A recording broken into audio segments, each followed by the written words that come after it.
ایک عدالت قیامت کے دن لگے گی۔ یہ کمزور تھا نا، کچھ کر نہیں سکا۔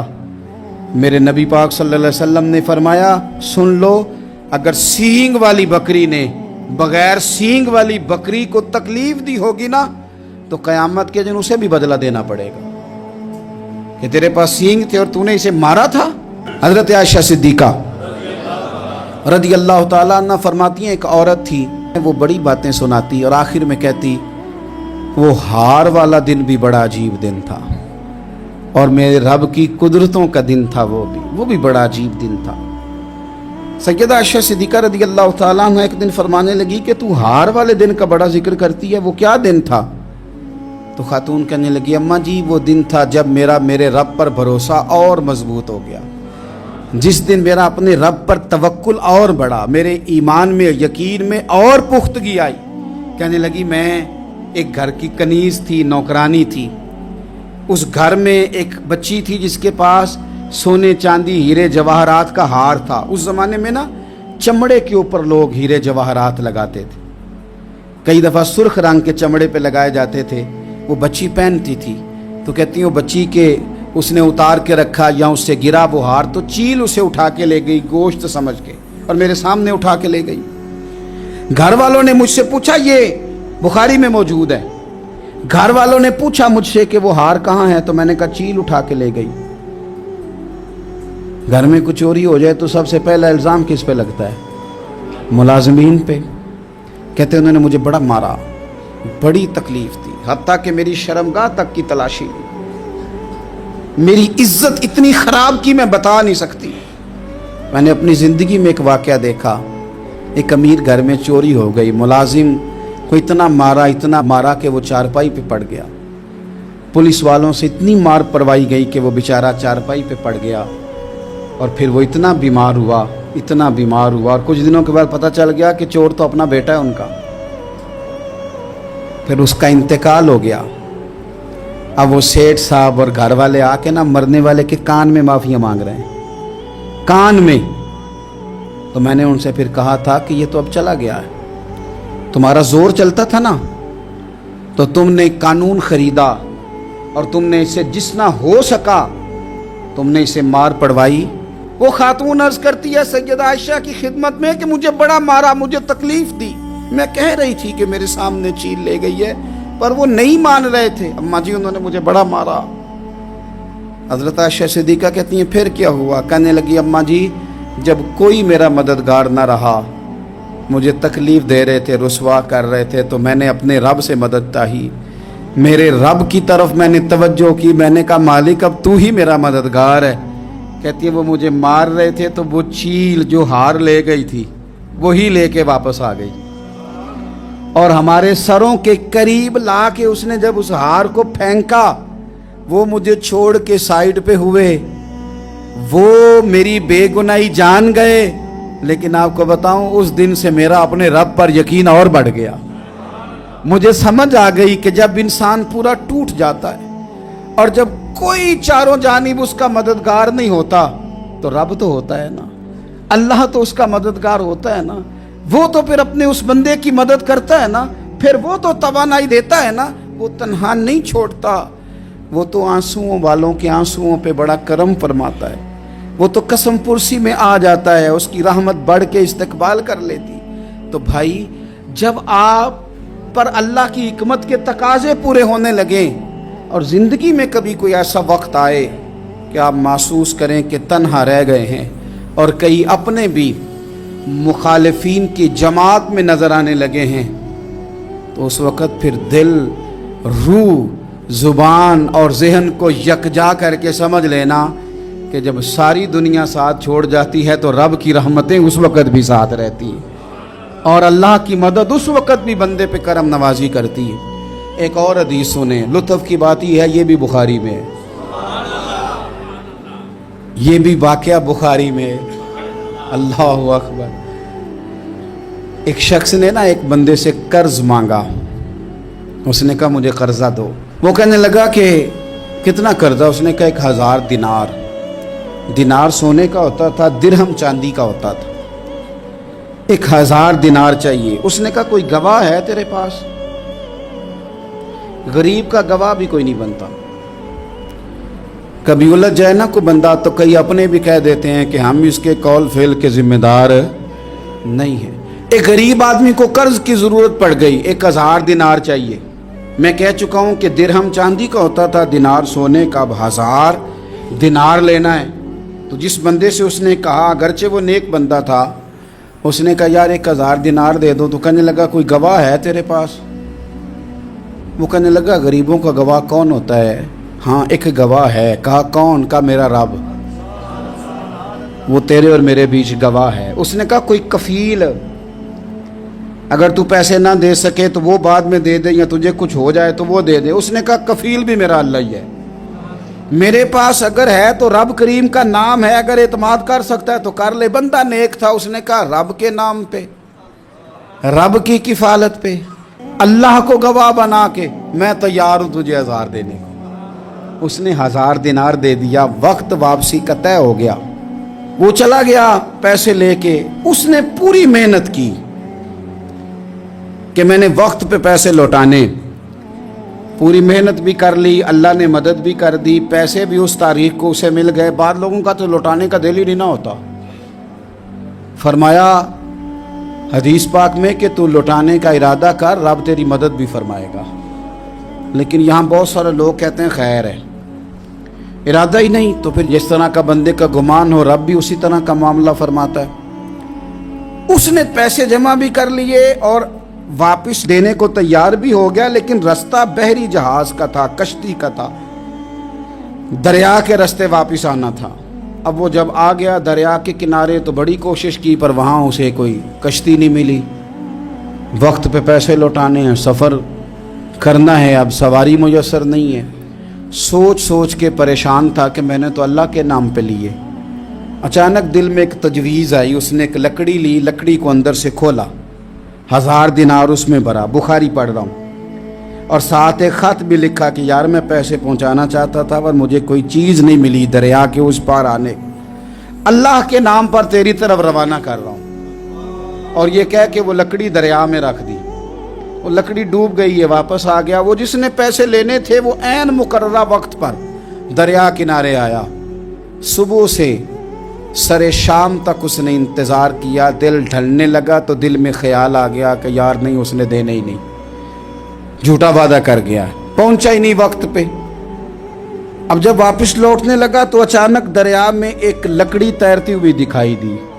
کہنے لگا لے جاتا ہوں, شام کو روٹیاں پکانے کے کام آئے گی, ایندھن بنا کے جلا لوں گا, ہنڈیا پک جائے گی. لکڑی اٹھا کے جلانے کے لیے گھر لایا. گمان تھا کہ وہ نہیں آیا وعدہ کر کے, اللہ کو کفیل اور وکیل بنا کے اور گواہ بنا کے پھر بھی نہیں آیا.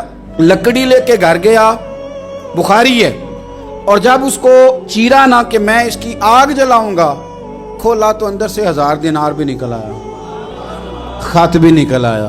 اب ذرا سمجھنا, اس کے دل میں بات کس نے ڈالی کہ تو لکڑی میں پیسے ڈال دے؟ اللہ نے. اس بندے کو مقررہ وقت پہ کنارے بھیجا کس نے؟ لکڑی صرف اسی کے ہاتھ آئی تو یہ بندوبست کیا کس نے؟ اللہ نے. گھر جا کے چیری تو پیسے بحفاظت اس تک پہنچائے کس نے؟ تو پھر ہمیں بھی توجہ اللہ کی جانب ہی کرنی چاہیے.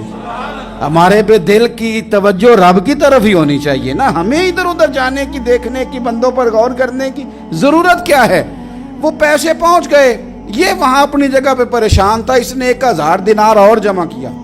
پھر دوبارہ ایک دن دریا کنارے آیا, کشتی مل گئی. بیٹھ کے اپنے اس بھائی کے پاس آیا, کہنے لگا دیکھنا مجھ پر بدگمان نہ ہونا, پیسے اس تاریخ کو بھی جمع کر لیے تھے. دریا پہ آیا تھا پر کشتی نہیں ملی تھی. پھر میں نے نا لکڑی میں ڈال کے خط ڈال کے تیری طرف بھیج بھی دیے تھے, لیکن آج میں پھر لے کے آ گیا ہوں. وہ کہنے لگا خوش ہو جا, جس رب کو تو نے میرا اور اپنا گواہ بنایا تھا اس رب نے میرے تک پہنچا بھی دیے ہیں. جب لوگ اللہ کو گواہ بناتے ہیں, رب کی جانب اپنی توجہ کرتے ہیں, اپنی چاہتوں, خواہشات اور اپنی ساری چٹھیاں اپنے رب کریم کی رحمت کی طرف روانہ کرتے ہیں, پھر اللہ اپنے بندوں کو مایوس نہیں کرتا. اللہ اپنے بندوں کو نواز دیتا ہے. جب رب بندوبست کر دے, جب اللہ اہتمام کر دے. میرے بھائی ضروری تو نہیں کہ ہم پریشان ہی رہیں کہ یار یہ کام میں نے کیا نہیں, میرے کھاتے ڈال دیا گیا.